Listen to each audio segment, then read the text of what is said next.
You're listening to the 49 Carats Podcast, a 49ers Goldmine production with Stephanie Sanchez.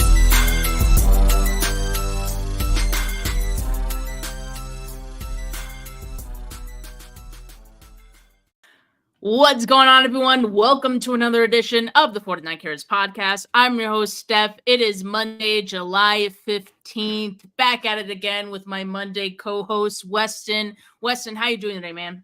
I'm great, Steph. Happy to be here. You know how I feel about Mondays. I'm glad you reminded me that it is Monday and the 15th because I feel like summers, I don't even know what day or what month we're in. But I heard a rumor that today is list day.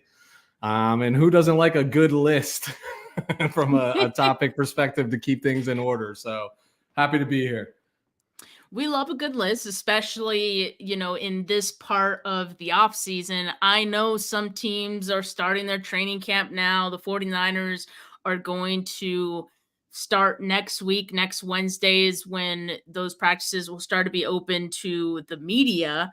Or to fans, I should say. I'm looking at it right now. They announced that July 21st is the first day of practices, but that will be closed practices. July 25th is when it will be open to fans. I understand that tickets went on sale for season ticket holders today, and then tickets will be available for general, folks like you and I on Thursday, I believe. So yeah, those tickets will go on sale. I plan to be out there for the entirety of the practices that are open to fans. So I will be out there in the trenches. So if you guys also attend one of the practices, say what's up. Yeah. Roll up. Just roll up. Just roll up. Just be cool. Be cool with it.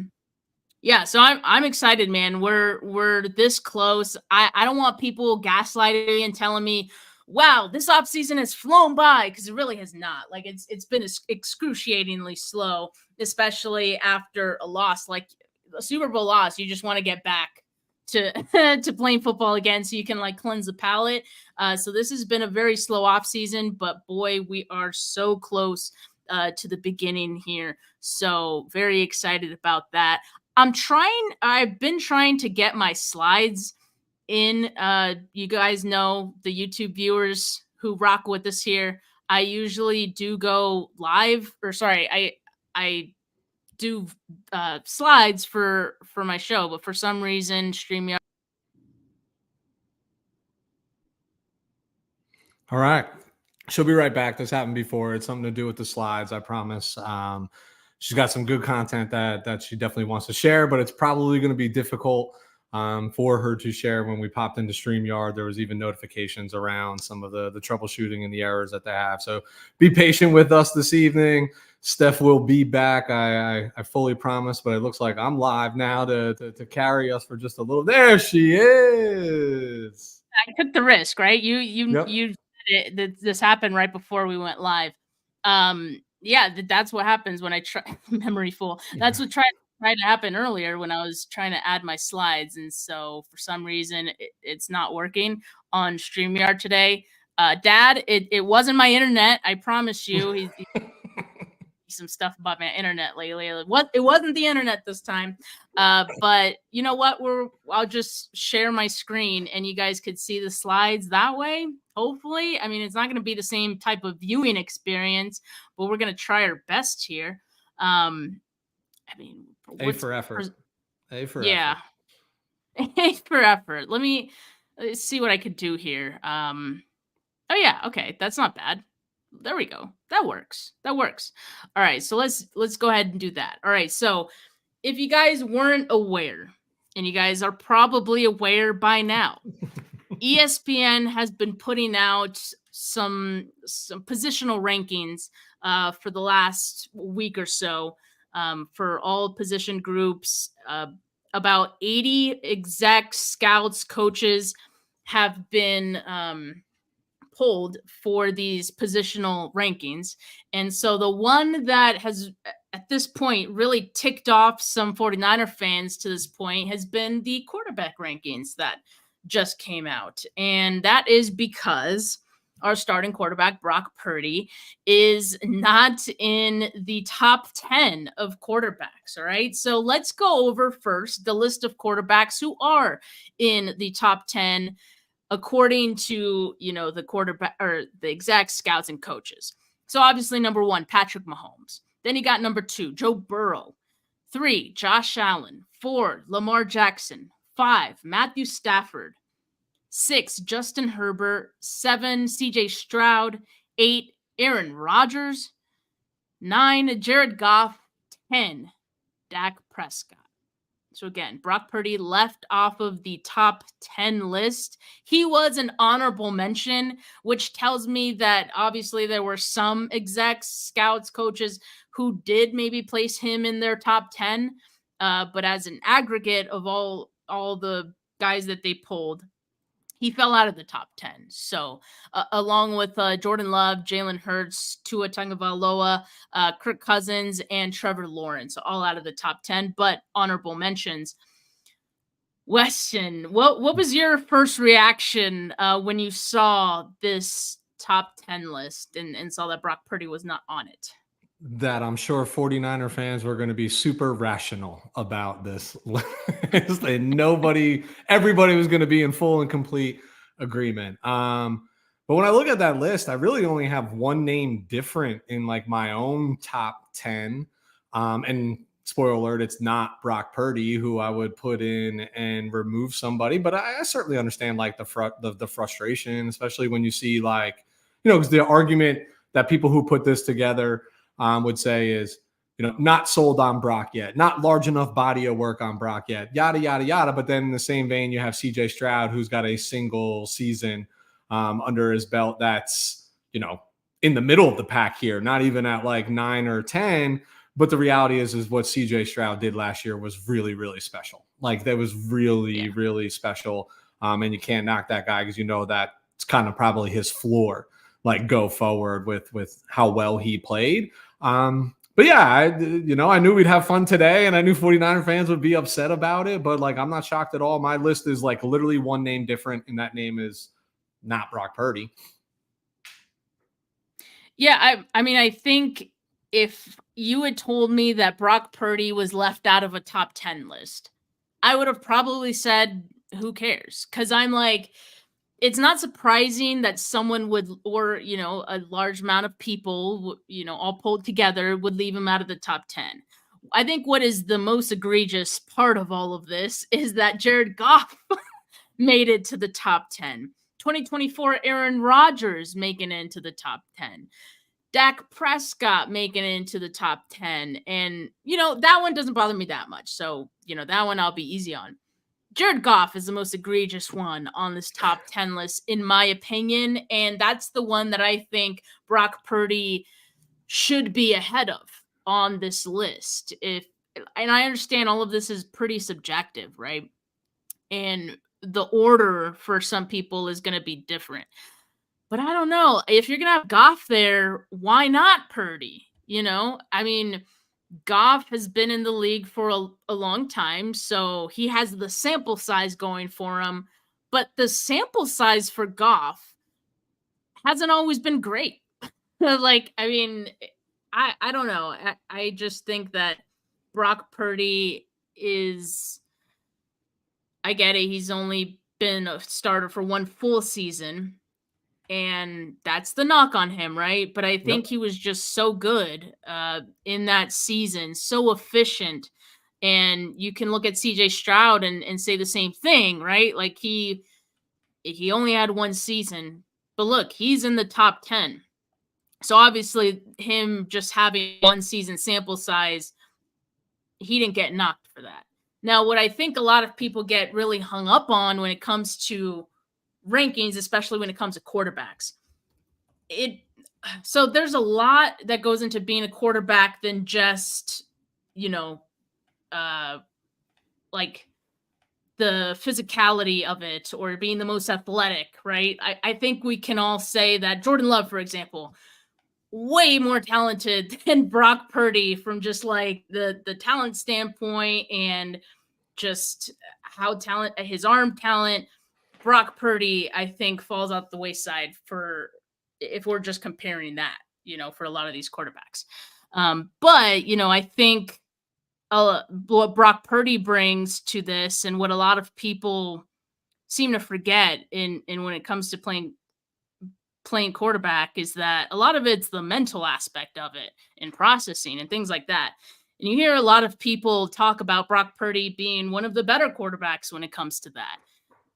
A lot of former quarterbacks think of Brock pretty highly because of that, because they know what goes into playing quarterback. So I think that's why a lot of it is so subjective, because when people think of best quarterback, they think about attributes, physical attributes, like arm talent attributes. And so that's where I think Brock Purdy is always going to be edged out by some of these other quarterbacks. And so, yeah, I mean, that's just going to be the uphill battle for him to climb throughout his career. But yeah, I mean, I just think Brock Purdy at the very least is better than Jared Goff. That's my only gripe with this list. I knew this conversation was going in this direction. And if you remember a few shows back on your show, Steph, I said that Jared Goff was better than Brock Purdy, in my opinion. And I said I'd have these guys at like 10, 11, 12, or like 10, 11, or like 11, 12, like in my actual ranking. So I called it splitting hairs, but if I was putting pen to paper, there's things. I think here's the reality of lists like this. They're really subjective, right? Like it's based on like how you're viewing it. Like I think when I think of top 10 quarterbacks, I think of more potential than production more often than not, right? Like athletic attributes that they might have, what they can do, try not to hold that the team that they play against or play on, or the scheme that they're in may or may not be holding them back, right? I tend to like think about those sort of things just with their potential upside. And again, we know Brock not being on the list is gonna upset people, but the reality is like, here's the truth. If you're not number one on the list, we could always be doing better, right? So whether Brock is 8, 9, 10, 11, 12, it's like literally like in the eyes of the beholder who's creating the list in the first place. So I get it. Like it's hard to argue and dispute what Brock has accomplished so far, but people are still going to hold. It's biasy, right? Like they're still going to hold his draft position against him. They're still going to have, things to say like he hasn't proven it yet. They're still going to dangle anybody can be productive in Kyle Shanahan's offense, and he's surrounded by arguably the league's best running game and scheme and attack, blah, blah, blah, blah, blah. Like they're just going to always hold that against them. So this is always going to be an uphill battle for him. The way it goes away is you win a Super Bowl. You win a Super Bowl. And I'm not saying any, but 1, 2, 3 people, three people on this list have won a Super Bowl that are in the top 10. Yeah, that's why I was like, why does Brock Purdy have to win a Super Bowl? Because of where he was drafted, what the league, and not to his fault that he is playing for a really talented team. But when you have these people who compile these lists and when they think of different ways, they're, everybody's got a different opinion about it, and they're going to hold that against him, right? Like, and they'll say like, look at how Jared Goff has exploded since he's come to Detroit and come to a more pass first offense versus a run first offense in LA, right? Look what CJ Stroud did as a rookie. For the life of me, I don't understand why I'm not big on Dak on this list. That's who I would take out.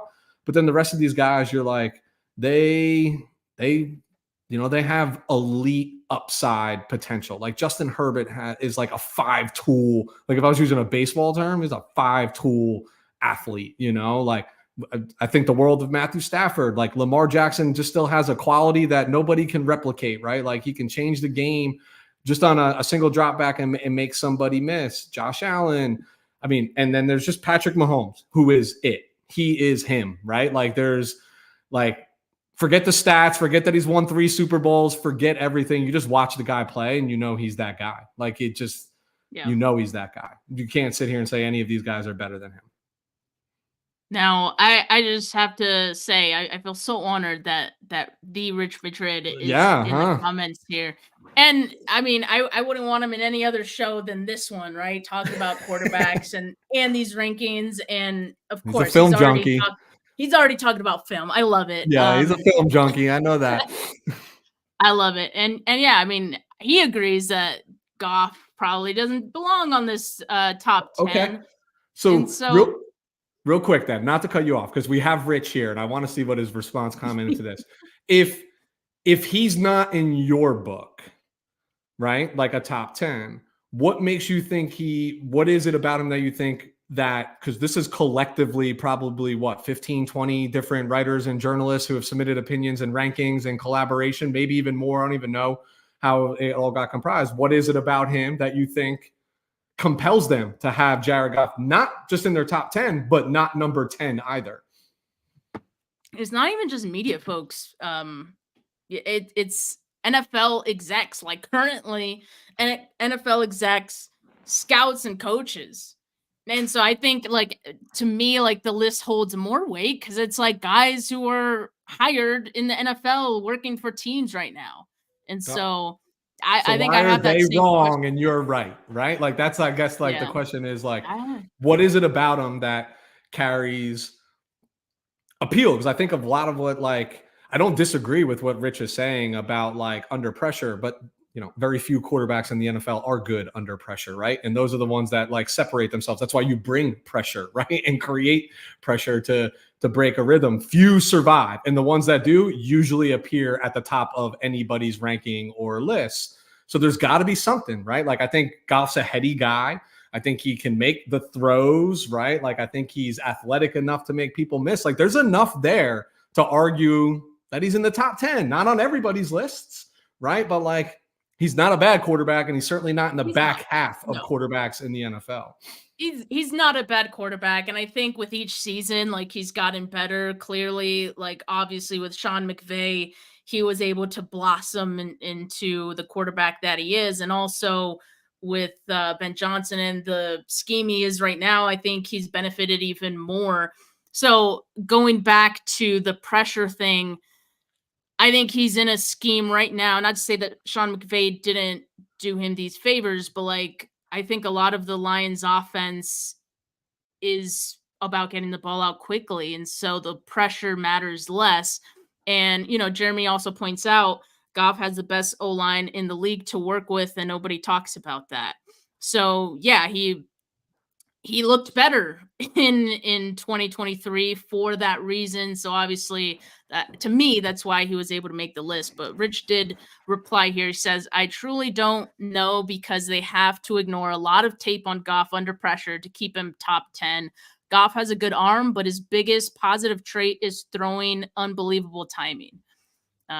So throwing with unbelievable timing. So yeah, and Rich is adamant that it's a pretty good trait, that, though, right? Yeah, it's a pretty important trait in the NFL. It's one of the things everybody tries to praise Brock for, yeah, right? Right time and right place.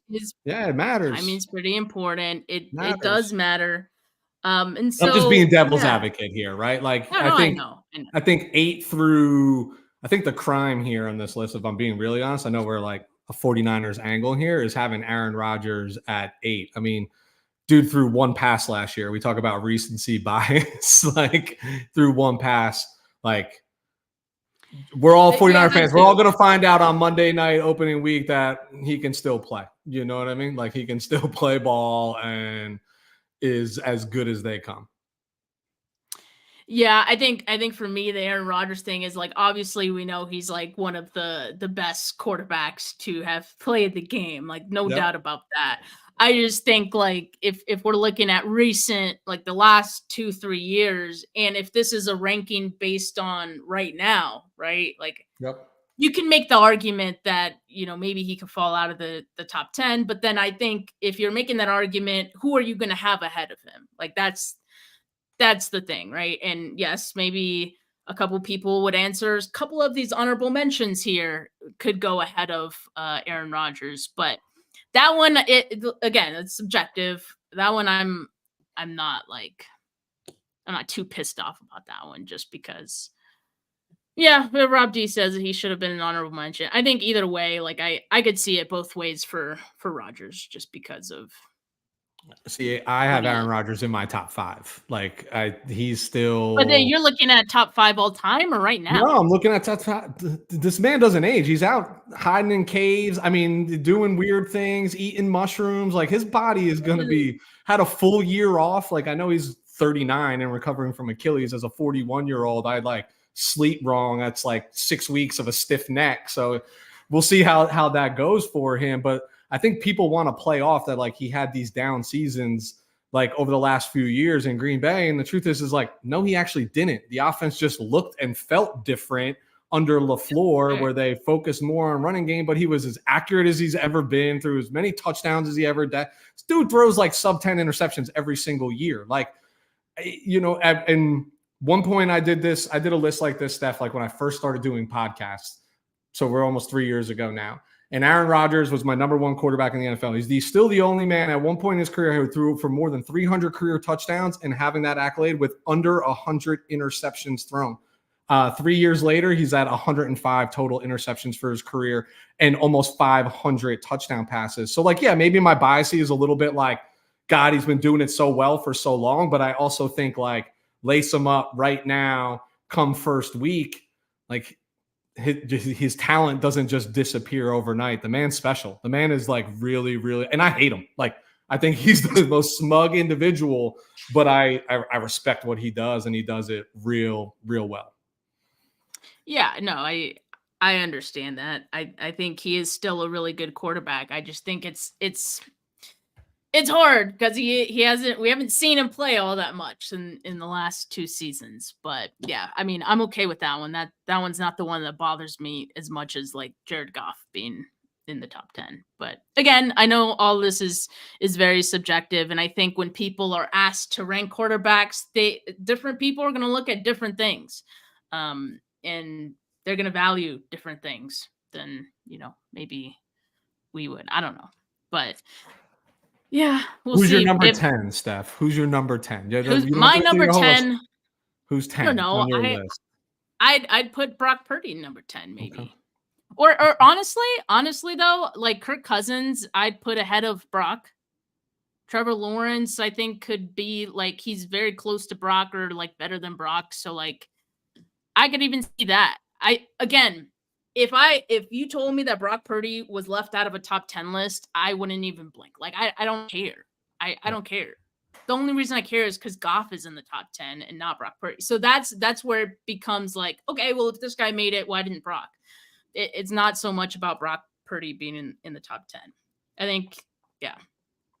That's my gripe with it all. But you know what? This is the only one that I think 49er fans had an issue with. The other ones, of course, 49er fans had by the way, before we get into the other rankings, U Stadium profile on Twitter, who has been, you know, tracking all of the ESPN positional rankings.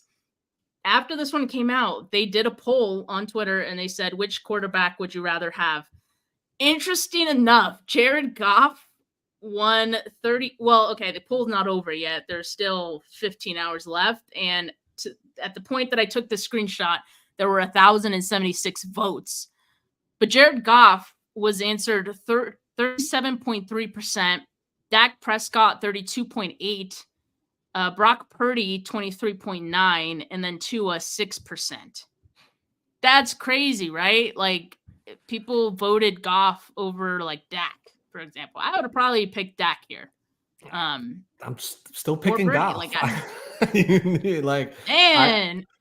I'm just being real, and I'm being honest. Like, I think where's Steve? You voted for this, didn't you? No, this is the first time I'm seeing it. I'll go vote right now, though, if you send me the link. And this is not hatred on Purdy. Like, it's just not. Like, it's just okay. I happen to be you know, there's things about Jared Goff that I believe in. But Tua is the one that I'm like, he's not even in my honorable mention, like, or any of this. I don't even know why he's on this list. Like, I have never been a fan. I mean, I thought he was a great quarterback at Alabama. I loved when he came in as a freshman and replaced Jalen Hurts and brought them back to win the national championship. That was great football and great television and a great story, but I don't know. I don't find him to be it. You know what I mean? By any means. That one's fine. Yeah, that one's fine. I just thought it was interesting that even in this poll, people still went with the exact same ranking that these NFL execs and coaches did. So and I'm not the only idiot then, right? Is what you're saying, right? Is what you're saying. Apparently you might be onto something. I don't know what that is quite yet. I doubt it. You're onto something. But anyway, some of the other rankings did go favorably for 49ers and 49er fans alike. So obviously offensive tackles ranked Trent Williams at the top, number 1, big surprise there. Then running backs ranked Christian McCaffrey at the top. I see no issues with that one. Tight ends ranked George Kittle, number 2. This one is like always there's going to be this debate, Kelsey or Kittle. I'm fine with Kelsey being number 1. He should be listed I'm fine as a with wide some receiver. people saying Kittle number 1, but yeah, I mean, I'm okay with this, and this was obviously the consensus. Then edge rushers, Nick Bosa came in number 4, so they had Myles Garrett number 1, TJ Watt number 2, and Micah Parsons number 3.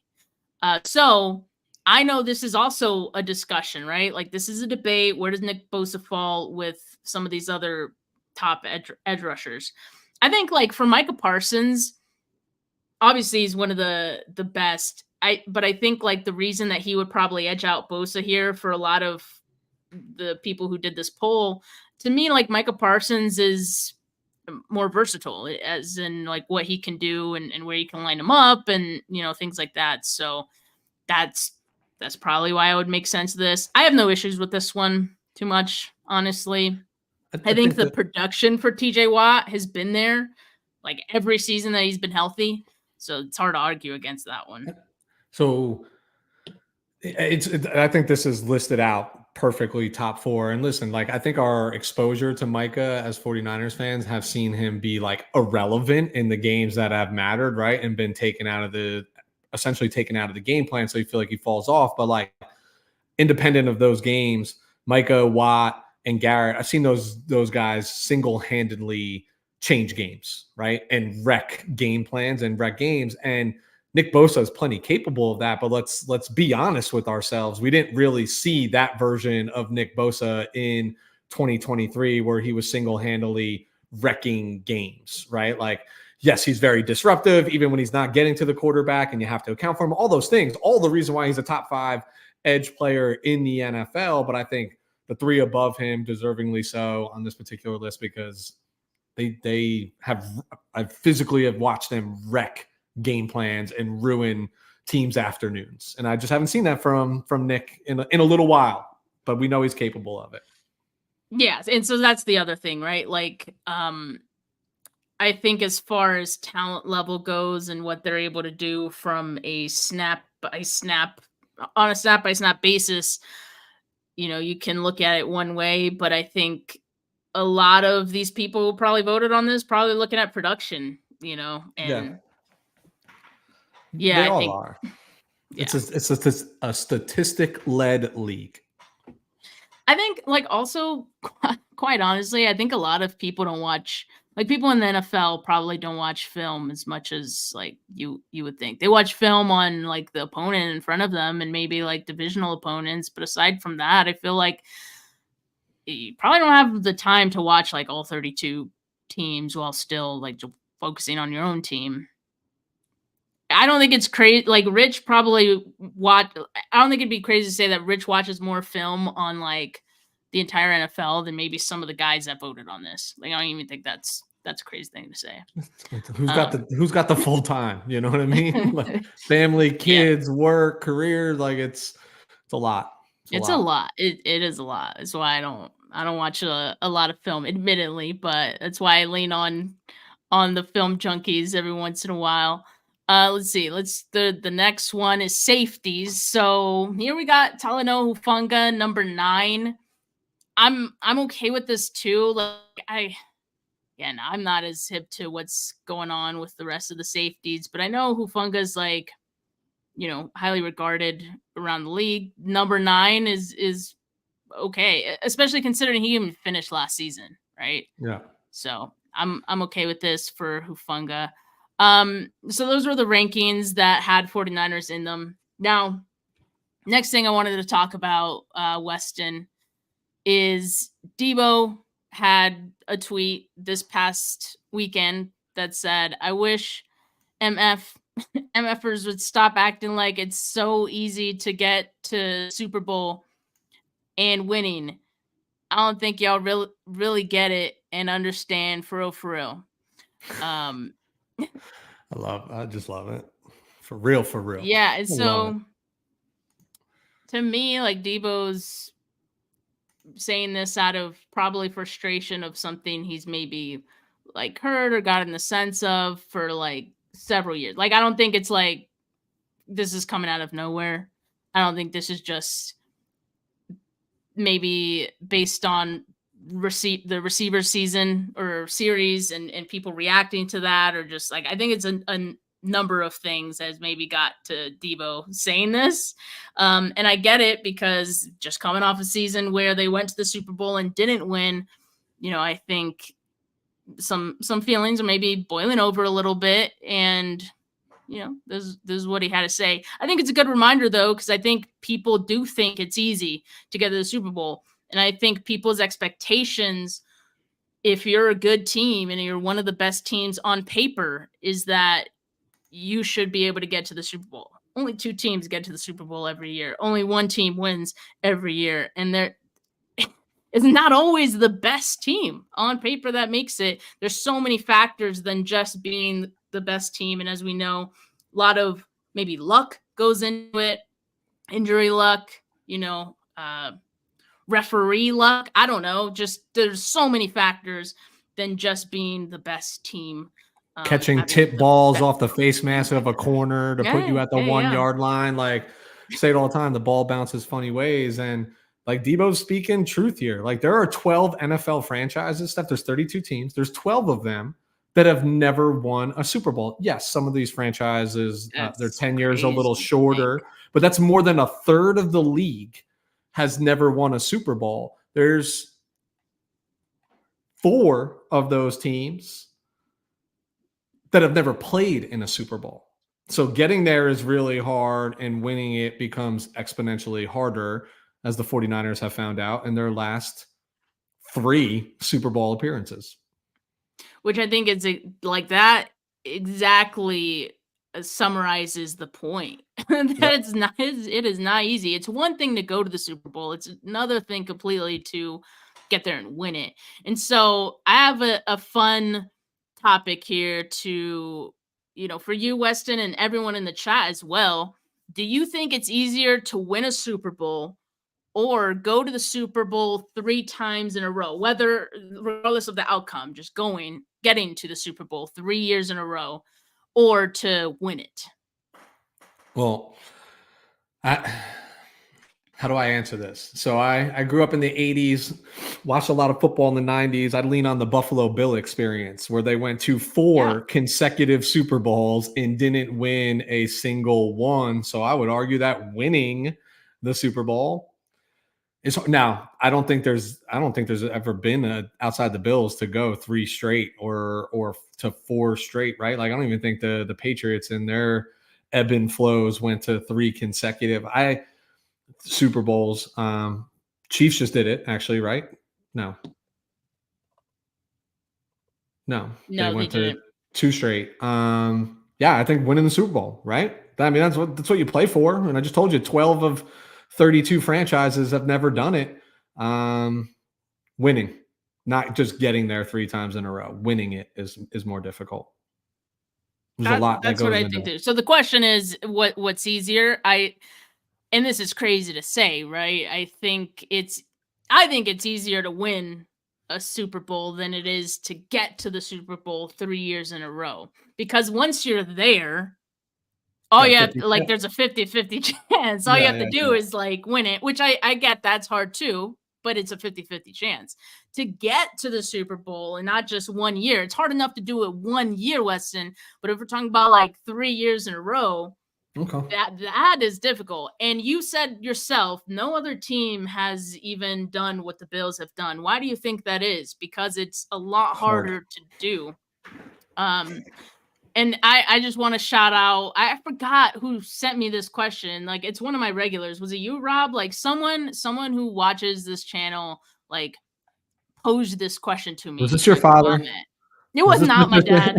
It was not my dad, but I was like, oh, that's a great question. And I thought about it for a bit and I thought it was an easy answer. And then you think about it a little more and you're like, wait a minute. Like, no, that was actually a good debate could be had about this. So yeah, I think now that you've rephrased it, because I said Super Bowl would be harder, I think you're right. And that's not just to backpedal, but let's all agree that we would much rather our team win the Super Bowl than just go to 3 consecutive Super Bowls, right? Like, let's all collectively kumbaya, have a moment, and agree that that's the game plan.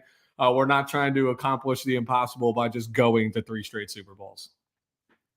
Yeah, it's difficult. It's a fun debate, but it's even funner if your team, your favorite team, the 49ers win the Super Bowl. That is for sure. We need that. And I was like literally just having this discussion earlier before we had this show with Ashley, and we were talking about, someone in that chat asked if I honestly believed that the 49ers could get to the Super Bowl again. And I didn't give a homer answer. I was like, the odds are not in their favor. Like, I think it's extremely difficult to get to the Super Bowl 2 years in a row. And I think teams, like really good team, like dynasty type teams like Patriots, the Chiefs right now, I think they've added to this perception that it's easy to do, but it's not. And that goes back to there being so many factors that go into it than just being the best team. If you ask me right now, it's July 15th, 2024. If you ask me the 49ers could go to the Super Bowl, I'd be like, yeah, because I'm like, they have one of the best rosters in the NFL. But if you ask me to like bet on that, I'd be like, no, I think I like my money better. Yeah. Because it's tough. Like, so many things have to line up in order for it to happen. And so I know it's a difficult conversation. I obviously want to believe that they can make it, and I do think they could. I just feel like there's just so many factors that it's not going to be the same as it was last year. It's never the best team on paper, right? I can still argue the Kansas City Chiefs aren't the best team on paper. They're just got the best player on paper, right? Like, that's what it all comes down to. Are the 49ers capable of getting back to the Super Bowl? Yeah, and a lot of things actually are favorable for them. The NFC is clearly weaker than the AFC is, in my opinion. So I think the path to get there is a little less arduous. But the reality is it likely? Probably not. Like, just statistically speaking, like, look what happened to the 49ers after. And I'm not saying this to be negative, Nancy. I want them to be there. I've been 30 years since I've seen a Super Bowl win. Like, you got to be realistic. Not trying to go to grave, but I'm just trying to be realistic with my own expectations. Is like, I want that Super Bowl. I think things line up for them well that, if those things that are out of their control go right, then they probably should be competing for that spot to come out of the NFC again. But like, remember 2019, coming off 13-3 year, everybody was so bullish on the team. And then next thing you know, they literally went through like the most unprecedented injury sustainment throughout 2020 that I've ever seen, right? Like, from a team. And they were still competitive. Like, I mean, yes, they didn't make the playoffs, but they were still fighting for a spot down to the final, couple of weeks with like nobody out there, like trotting nobody out. It's just, this is why winning a Super Bowl is so difficult, because everything has to stack in your favor. And that happening is rather slim, unless apparently you have Patrick Mahomes or Tom Brady, right? Or Joe Montana of the 80s as your quarterback. It doesn't happen. And yes, we were talking about you. You were the one that asked that great question. And I'm glad you did, because like it did give me a chance to to talk about it and think about what I do actually feel, because I think my expectation is like, and I keep saying it, like the 49ers could go to the Super Bowl again, but it's like realistically, it's like, damn, like that's really hard. That's really hard to do. So if you want an honest answer, then I don't know. It's not going to be so positive, unfortunately. Jeremy, yeah.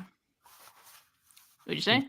I was going to say, ask Chris Berman how hard it is for these teams to go to the Super Bowl. How many years in a row did he pick the 49ers versus the Buffalo Bills, and it never came to fruition, right? Like, what was it, like 15 consecutive years? Yeah. 2 teams that felt so close, right? Yeah. And Jeremy asked why I even look that far ahead, just take it 1 week at a time. Well, we can think that far ahead just because we're fans, like we're nobodies. For the team's sake, that's the right mindset to have. Just take it 1 week at a time and just see what happens, right? Like that should always be the way they think about it. And I kind of feel like maybe that's the motivation, but behind Deebo's comment about going to the Super Bowl and how hard it is, because there's a lot of pressure on this team to do what they did last year, but win it this time. Now, like that's a lot of pressure. And I was talking to Ashley about this earlier too. I was like, that's the type of pressure that could hurt you. Like it could be counterproductive to what you actually want to do. And that wouldn't be good for the team. So I don't want the team to feel like that kind of pressure, but I get it. Like we are going to give them that pressure just because, come on, like, come on, do something. You guys are so good. That is the expectation that like, okay, you didn't do it this year. Okay, now you have to do it this year. Yeah, I just think, the mentality you want them to have is like, hey, listen, every team's aspiration should be the Super Bowl. That's what they play for. But the reality is these players don't get paid to win Super Bowls, right? Like they get paid to play the sport, produce and drive things. Like it's what's there. I just think the mentality is more like, you want to put pressure on yourself. Think of it as we are a formidable opponent. We have done this and proven ourselves time and time again. And for a team to come beat us, they got to play their best game, right? And if that's the expectation that you like set for yourself, like that's it. It is week to week mentality, but it's exactly they better be on their P's and Q's to beat us because we're going to be on our P's and Q's, right? Like it's just that's the mentality that I would be trying to instill in the locker room. But hey, what am I know? I'm just sitting here. And I'm not saying I don't want them to think about the Super Bowl. Like, yes, every team's goal should be a Super Bowl. I'm just saying, like, I don't think they should go into every game and be like thinking about a Super Bowl, because you need to be thinking about that game. No. If you're thinking about the Super Bowl when you're in week 1, your head's not in the right place. Your head needs to be in week 1. And your opponent for week 1 and week 2, like, so that's my thing. I think, and they got to keep steady, right? Like you got to remember the NFL's got like, just think back to the most recent year, right? Like 2023, it started 5-0 and everything's like, oh my God, here we go. This is the year. And then you drop 3 straight in the middle of that. And like, Steph, I remember be like, I don't even know what to talk about for 49K player of the week. This team is not good right now. You know what I mean? Like nobody was thinking Super Bowl appearance in week 7, 8, and 9 this season. You just gotta be steady Eddie. You know what I mean? And keep a balance as you're going and understand that like short-term memory. These players you just need short-term memory and get week to week. Yep, exactly. So I just don't want them to think about Super Bowl so much that it's taking them away from that week to week grind, because you need the week to week grind. You need the week to week wins in order to get to the Super Bowl. So that's when I'm like, too much pressure could hurt you. It becomes dangerous. Yeah, please. I've got the expectations every year, right? But it is, that pressure is dangerous because like, let's say you get the brakes beat off you week 1 Monday night against Aaron Rodgers, right? And then you're thinking we're going to win the Super Bowl, and you're like, whoa, like maybe we're not as good. And 1 week is not telling, but when you carry those expectations and then something like that happens, it could derail you real fast. You know what I mean? Where if you like the Super Bowl's not won in week 1, it's not won in week 7, It's not won in week 10. You know what I mean? Like it's a week to week. It's an accumulation of good things happening throughout the year. Amen. That's a great time to end the show because, like, I think it's a good topic, and I like today's show because I think we went the entire episode without naming that one guy that still needs an extension. So, and I'm not even gonna name his name, but I think that's a record for the off season and for our Monday show, Weston. So, cheers to that, man. And we're close to training camp. Yeah, cheers. I know. It's coming. So It's coming. We're so close. We're so close. But thank you everyone that tuned in.